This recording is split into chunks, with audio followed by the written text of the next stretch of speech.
if you're not broken, it's not a problem.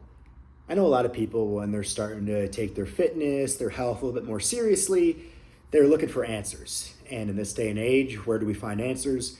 We find it on the internet. So what do? We go to Instagram, TikTok, Facebook. I think kind of based on whatever your age is based on what social media platform you like the most. And you start to follow people that look the part. So you might kind of have an idea of what you want your body to look like, what you want your fitness to look like, maybe even what you want your spirituality to look like, if we're talking holistic health. And you find those people, usually those influencers that kind of fit that mold. But here's the funny thing about it is I noticed this a lot in the fitness space, and you can find it in like the spirituality space as well. A lot of these people, they show how they were broken, right?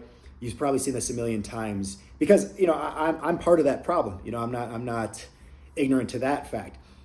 For a lot of my life, from, a decade legally, and before that illegally, I was not good to my body.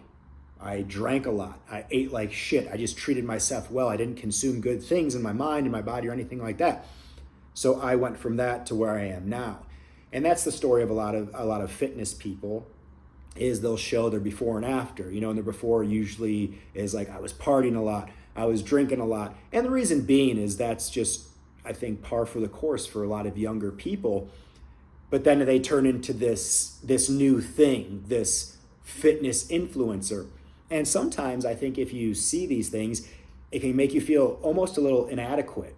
Like, well, maybe you weren't that guy. Maybe you didn't spend your 20s or your late teens or your 30s partying and drinking and just treating your body like shit. Maybe you're just a guy or gal who over the years put on a couple extra pounds that you want to get rid of. And then you might not think that this person's going to be a good fit, or fitness might be for you because you need to have this big comeback story, a big redemption arc. And that's not the case. It's the same with spirituality. Maybe you're just not the person that's like, I was addicted to drugs, I was living on the streets, I was doing this, then I found the universe and I manifested and this, that, and the other. It's like, well, maybe you're just a person that's looking to be part of something bigger than yourself. So what's the point of these things is that fitness, health, spirituality, mental health, all of these things are for everybody. We all deserve to be operating at optimal levels in all of these aspects of our life, of our health. Great mental health, great emotional health, great relationships, great physical health. Whatever these look like to us, we deserve them.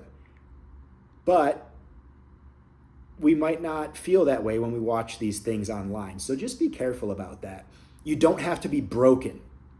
It's okay to not be broken. You could be a person who's like, hell, I let it go. I like to have a couple extra beers on the weekend. I'd like to fix that. Hey, I've always been kind of smaller. I'd like to put on some muscle. Hey, I have some muscle. I'd like to put on some more. Hey, I'd like to stop doing some of this X, Y, and Z habit.